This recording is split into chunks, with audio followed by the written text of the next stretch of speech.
क्या आप जानते हैं कि प्रभु श्री राम ने अपने छोटे भाई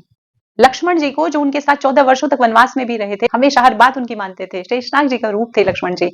ऐसा क्या हुआ कि प्रभु श्री राम को लक्ष्मण जी को मृत्युदंड देना पड़ा? ये बात उस समय की है जब त्रेता युग अपनी समाप्ति की तरफ था और यमराज आए थे एक मुनि का वेश धारण करके प्रभु श्री राम से मिलने के लिए, उनकी आज्ञा लेने के लिए कि क्या वो वैकुंठ जाने के लिए तैयार है, क्योंकि समय पूरा हो गया है उनका पृथ्वीलोक पर। जब यमराज जी प्रभु श्री राम से बात करने लगे, वार्तालाप करने लगे, तो प्रभु श्री राम ने लक्ष्मण जी को कहा, क्योंकि यमराज ने प्रभु श्री राम से कहा था कि जब हमारी बातचीत हो, क्योंकि वो काल है, वो यमराज है, वो समय है, तो उनकी बातें किसी को पता नहीं चलनी चाहिए, वो सीक्रेट होनी चाहिए, गुप्त होनी चाहिए।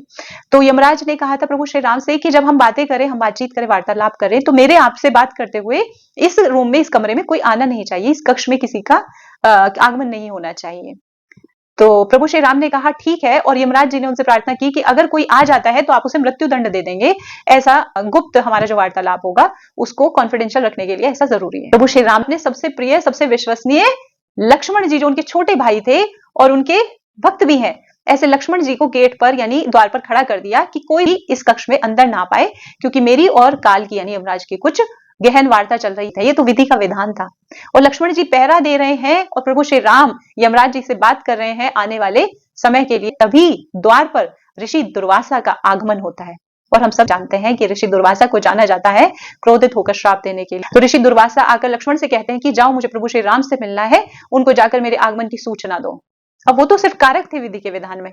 अब लक्ष्मण जी धर्म संकट में पड़ जाते हैं कि एक तरफ प्रभु श्री राम का आदेश है कि कोई भी इस कक्ष में नहीं आना चाहिए, अन्यथा उसके लिए मृत्यु दंड का प्रावधान है। दूसरी तरफ ऋषि दुर्वासा है, तो वो ऋषि दुर्वासा को कहते हैं कि वो प्रभु श्री राम को नहीं बता पाएंगे, क्योंकि वो किसी बहुत ही महत्वपूर्ण कार्य की चर्चा में लगे हुए हैं।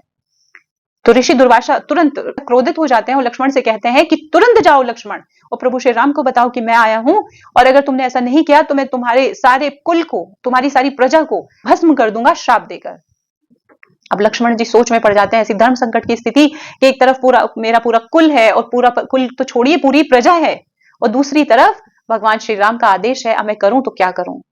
वो समझ गए कि प्रजा को बचाना राजा का सबसे पहला कर्तव्य होता है, और यही प्रभु श्री राम भी यही चाहेंगे कि उनकी प्रजा के ऊपर आंच ना आए, कोई किसी तरह का कष्ट ना आए। तो हुए लक्ष्मण जी प्रभु श्री राम के पास जाते हैं और उनको ऋषि दुर्वासा के आने का समाचार देते हैं।